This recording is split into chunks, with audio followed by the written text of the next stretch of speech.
Once upon a time, in the heartland of a quiet village, there lived a very prosperous and successful farmer named Onwa.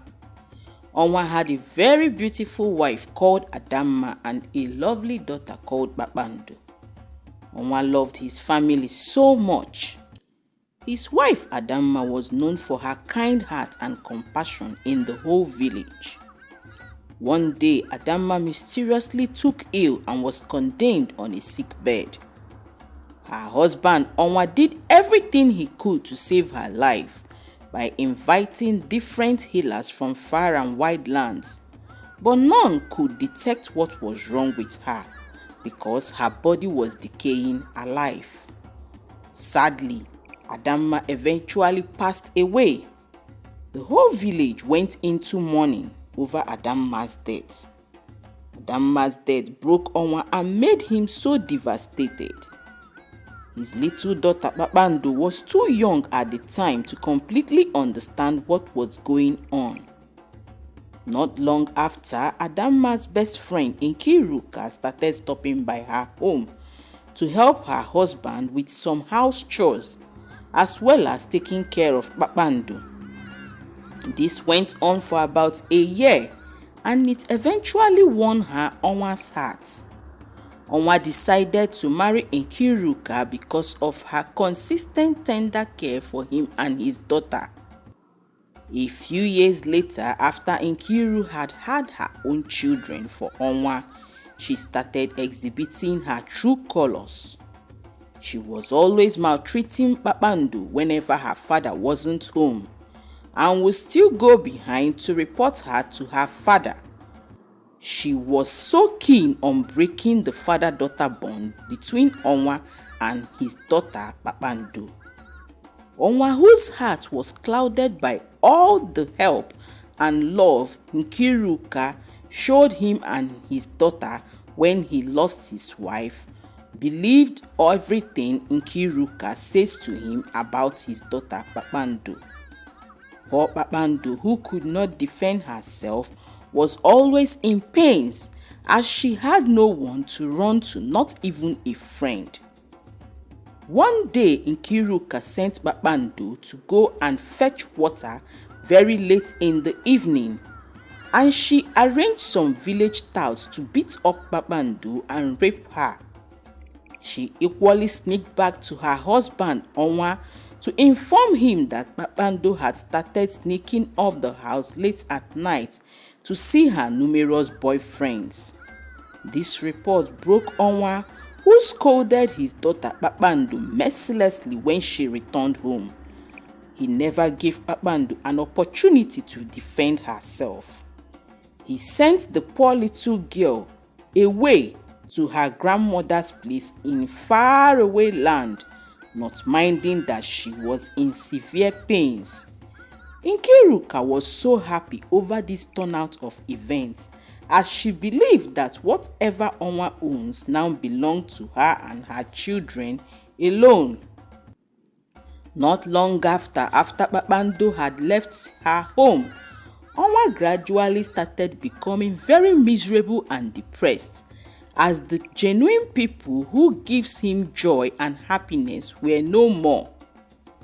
One day, a few years later, while Onwa was returning home from his farm, he hit his leg on a stone and he broke his leg. The injury festered to a point that Onwa was starting to find it very difficult to walk around, talk more of go to his farm. He was now sadly condemned on a sick bed.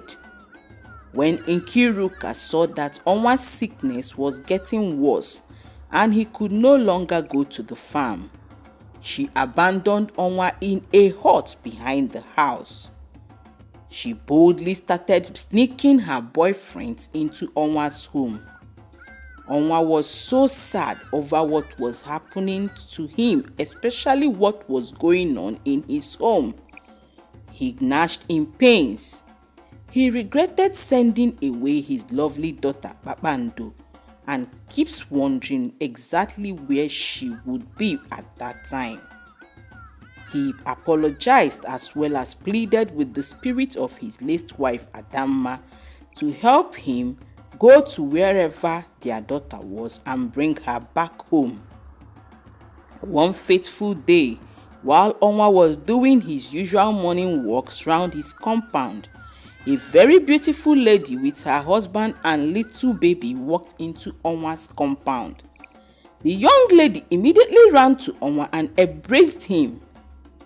One look at the young lady, Onwa knew that she was his daughter Kpakpando, because she looked so much like his late wife Adamma.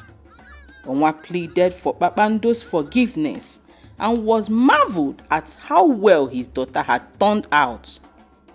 It happened that one of the richest men in the faraway village where Kpakpando was living with her grandmother took ill, and none of the village healers could heal the rich man except Kpakpando, who learned how to treat various sicknesses using local herbs from her late grandmother. One of the rich man's sons who witnessed Kpakpando heal his father fell in love with Kpakpando and asked her to marry him. That marriage completely changed Kpakpando's life. Onwa was so happy at the turnout of events for his daughter Kpakpando, and he thanked the Lord for everything. Kpakpando equally revealed to her father what a young man she once healed confessed to her. It happened that it was Nkiruka who poisoned her late mother Adamma by giving her some poisoned oranges, because Nkiruka was very jealous of Adamma for being better than her Nkiruka in almost everything. Adamma had a rich, successful husband. Adamma was a great dancer and everyone in the village loved Adamma. The young man used to be one of Nkiruka's numerous boyfriends. He equally told Kpakpando that it was Nkiruka that arranged the village touts that beat Kpakpando up and raped her years back. This information made Onwa so furious, and he immediately went to confront his second wife Nkiruka, and Nkiruka could not deny any of the allegations. Onwa reported her to the villagers, who jointly exiled her out of their village to never return again.